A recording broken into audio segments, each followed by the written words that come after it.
কেউ যদি হাঁচি দেয়, জোরে আলহামদুলিল্লাহ বলে, কোনো ব্যক্তি যদি সেটা শুনতে পায়, হাসির জবাব না দিলে কি গুনাহ হবে? খুবই সুন্দর একটি এবং দরকারি একটি প্রশ্ন।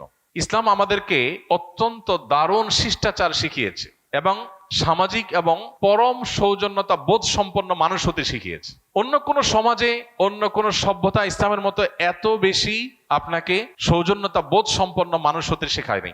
যেমন কেউ যদি আপনাকে সালাম দেয়, আসসালামু আলাইকুম ওয়া রাহমাতুল্লাহ, আল্লাহ বলেছেন ওয়াইদা হুয়্যিতুম বিতাহিয়্যাতিন ফাহাইয়ু বিআহসানা মিনহা আও রুদ্দুহা। তোমাদেরকে কেউ যদি কোনো ভাষায় অভিবাদন জানায়, সালাম জানায়, তাহলে তুমি সে যতটুকু দিয়ে তোমাকে অভিবাদন দিয়েছে, সৌজন্যতা ভদ্রতার খাতিরে তিনি তোমাকে সালাম দিয়ে দোয়া করেছে, তুমি চুপচাপ থাকতে পারো না, তোমাকেও জবাব দিতে হবে পাল্টা। এবং সেটা তিনি যা বলে দিয়েছেন কমপক্ষে অতটুকু, বরং তার চাইতে বেশি, তার চাইতে বেশি দেওয়া উচিত, না হলে কমপক্ষে যতটুকু বলেছে ততটুকু। কেউ যদি বলে আসসালামু আলাইকুম ওয়া রাহমাতুল্লাহ, তুমি চুপ থাকলা, তুমি গুনাহগার হবে। কেউ যদি আসসালামু আলাইকুম ওয়া রাহমাতুল্লাহ বলার পর জবাবে যদি আপনি বলেন ওয়া আলাইকুম আসসালাম, শুধু কমায় বলেন, তাহলে আপনি গুনাহগার হবেন। তিনি যতটুকু বলেছেন কমপক্ষে ততটুকু বলতে হবে, পারলে বাড়িয়ে বলবেন। তিনি আসসালামু আলাইকুম বললে আপনি বলবেন ওয়া আলাইকুম আসসালাম ওয়া রাহমাতুল্লাহ। তিনি যদি বলেন আসসালামু আলাইকুম ওয়া রাহমাতুল্লাহ, তাহলে আপনি বলবেন কি ওয়া আলাইকুম আসসালাম ওয়া রাহমাতুল্লাহি ওয়া বারাকাতুহু। অনেক ইমামদের মতে এরপরে মাগফিরাত ইত্যাদিও যুক্ত করা যায়। আলবানী রাহিমাহুল্লাহ এরকম একটা কথা বলেছেন, যদিও বিশুদ্ধ মত অনুযায়ী অবারাকাতুহু শেষ, এতটুকু। যদি কি অবারাকাতুহু বলে তো আপনি অতটুকুই বলবেন। এটা হলো সৌজন্যতার শিক্ষা, যে আপনাকে একজন সালাম দিল, অনেক লোক আছে অহংকারী, সালামের জবাব শুনে মাথা ডুলায়, দুইটা ঠোঁট নাড়ালে হয়ে যায়, সেখানে আস্ত মাথা নাড়াচ্ছে। কোনো যুক্তি আছে? যে কাজ দুই ঠোঁটে করা যায় সেটার জন্য সে কি করতেছে? পুরো মাথা নাড়াচ্ছে। অনেকে মাথাও নাড়ায় না অহংকারের কারণে, এটা গুনাহ। সালাম দেওয়া কিন্তু ওয়াজিব না, কিন্তু সালামের জবাব দেওয়া ওয়াজিব। এবং জবাব মনে মনে দিলে হবে না, শোনায় দিতে হবে, কারণ শোনায় না দিলে লোকটা মনে কষ্ট পাবে। শোনায় না দিলে লোকটা মনে করবে আমি সালাম দিলাম, আমাকে ইগনোর করলো। তো আপনাকে এই সৌজন্যতা ইসলাম শিখিয়েছে।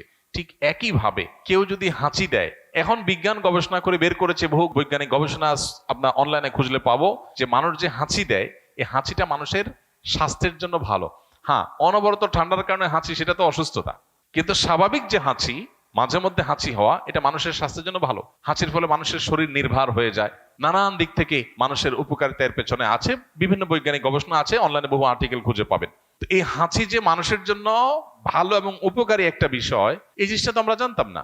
নবী সাল্লাল্লাহু আলাইহি সাল্লামের একটা হাদিস আছে, ফাইন্না শাইতানা ইয়াবিতু ফি খাইশুমি আহাদিকুম, মানুষের নাকের যে বাঁশি উপরের অংশ, এখানে শয়তান বসবাস করে, লুকায় থাকে, মানুষের শরীরকে প্রভাবিত করে, তাকে খারাপ দিকে ডাইভার্ট করে। তো হাঁচির পর মানুষ শারীরিকভাবে যেমন সুবিধা পায়, স্পিরিচুয়ালি মানুষ উপকার হয়। এই জন্য সে আল্লাহর কাছে শুকরিয়া জানিয়ে বলবে আলহামদুলিল্লাহ। হাঁচি আসলে কি বলবে? আলহামদুলিল্লাহ, আল্লাহর প্রশংসা করবে, কারণ এটা তার জন্য পজিটিভ, ভালো একটা জিনিস হয়েছে। যখন কেউ হাঁচি আসার কারণে আলহামদুলিল্লাহ বলল, তখন যিনি হাঁচি শুনতে পেয়েছেন বা হাঁচির দাতার আলহামদুলিল্লাহ শুনতে পেয়েছেন, তার উপরে আবশ্যক হয়ে যায় জবাব দেওয়া।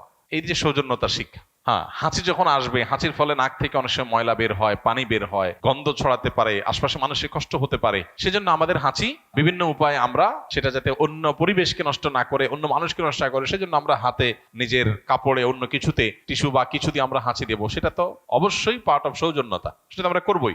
হাদিস নবী সাল্লাল্লাহু আলাইহি ওয়াসাল্লাম শিক্ষা দিয়েছেন, আলহামদুলিল্লাহ যদি কেউ বলে হাঁচি দেওয়ার পর, আপনি যদি শুনতে পান তার আলহামদুলিল্লাহ, তাহলে আপনার উপরে আবশ্যক, আপনি কি করবেন? তাকে বলবেন পাল্টা ইয়ারহামুকাল্লাহ। কেউ যদি হাসি দিয়ে আলহামদুলিল্লাহ বলে, আমরা কি বলবো তাকে?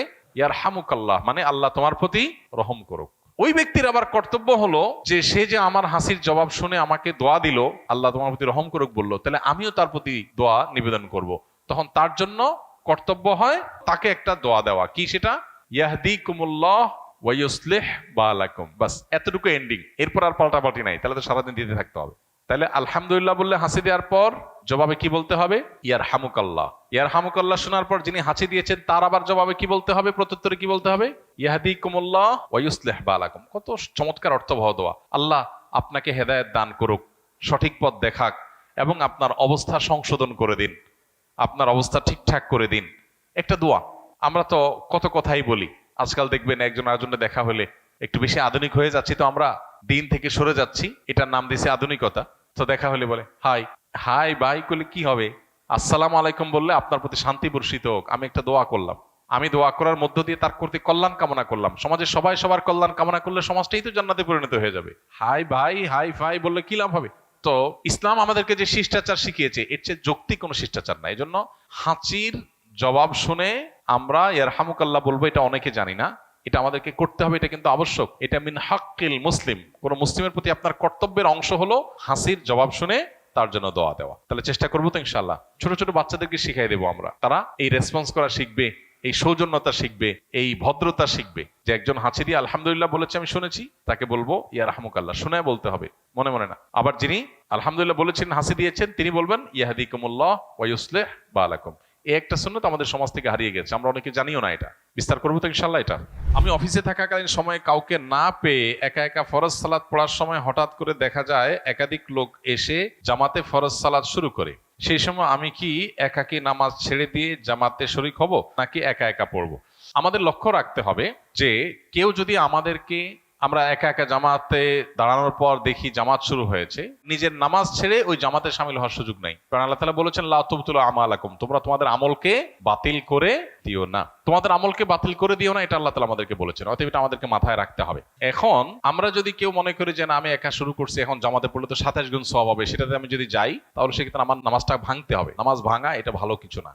হ্যাঁ, মানুষ নামাজ ভাঙতে পারে নিরুপায় হয়ে, কোনো বিপদ হয়েছে, কোনো বিশেষ কারণে নামাজ ভাঙতে হয়েছে, অজু ভাঙছে সেজন্য ভাঙতে হয়েছে, এটা ভিন্ন কথা।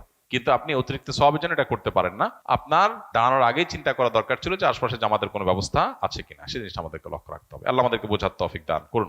এমন কোনো দোয়া আছে কিনা যা পড়ে সন্তানের মাথায় ফু দিলে জ্ঞান বুদ্ধি বৃদ্ধি পাবে? সন্তানের জ্ঞান বুদ্ধি বৃদ্ধি পাওয়ার জন্য প্রথমত বাবা মা আল্লাহ সুবহানাহু ওয়া তাআলার কাছেই তাদের জন্য দোয়া করবে আর তাদেরকে দোয়া শিখাবে। নবী করিম সাল্লাল্লাহু আলাইহি সাল্লাম প্রতিদিন সকালে এবং সন্ধ্যায় দোয়া পড়তেন, বিভিন্ন রকমের দোয়া পড়তেন। সকালে একটা দোয়া তিনি পড়তেন, আল্লাহুম্মা ইন্নী আসআলুকা ইলমান নাফিআ, আল্লাহ আপনার কাছে উপকারী জ্ঞান চাই, উপকারী জ্ঞান চাই।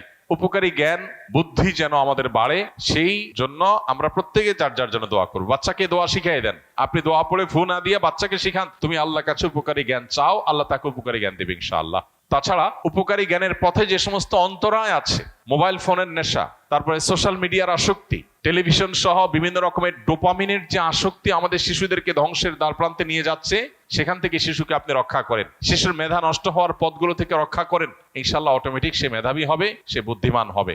এবং আল্লাহ তাআলার কাছে দোয়া যখন করবো ইনশাআল্লাহ শিশুকে আল্লাহ তাআলা তার জীবনে, তার জ্ঞানে গুণে এবং সবকিছুতে বারাকা দান করবেন। আমি এক স্থানে আসরের ফরজ সালাত জামাতে পড়তে গেলে প্রথম রাকাত সূরা ফাতিহার পরে সূরা মিলানোর আগেই রুকুতে চলে যায়, এমত অবস্থায় করণীয় কি? জামাতে ফরজ নামাজ যখন পড়বেন, ইমাম আস্তে যখন সূরা পড়েন তখন তার পিছনে সূরা ফাতিহা পড়বেন কিনা ওলামা ইকরামের ইখতিলাফ আছে। ফুকাহা হানাফির মতে পড়বেন না, ইমামেরটাই যথেষ্ট। অন্য অনেক ইমামের মতে পড়বেন। এখন অন্যান্য ইমামদের, বিশেষ করে অনেক ইমামদের মতে নীরবে কেরাত হলে আপনি শুনতে পান না তখন পড়বেন, সরবে কেরাত হলে মাগরিবে ফজরে আপনি শুনবেন। দুই তিনটা বড় বড় মাশহুর মত আছে, প্রসিদ্ধ মত আছে। এর মধ্যে আপনি যদি এই মত অনুযায়ী আমল করেন, যেটা আপনি বলেছেন যে আপনি সূরা পড়েন, তো সূরা ফাতিহা শেষে আপনি রুকুতে চলে যাবেন। আলাদা সূরা মেলানোর জন্য দাঁড়িয়ে অপেক্ষা করবেন না। রুকুতে ইমাম সাহেব যদি চলে যায় আপনি দেরি করবেন। আর যদি আপনি সামান্য অল্প একটু বাকি থাকে, এক আয়াত বাকি থাকে, দুই আয়াত বাকি থাকে, পড়ে আপনি চলে যেতে পারেন, ইমামকে রুকুতে পাবেন, তাহলে সেটা করতে পারেন। কিন্তু খুব বেশি বিলম্ব যদি করেন যে ইমাম উঠে যায় রুকু থেকে, তাহলে সেটা জায়েজ হবে না। আস-সুন্নাহ ফাউন্ডেশন, উম্মার স্বার্থে সুন্নাহর সাথে।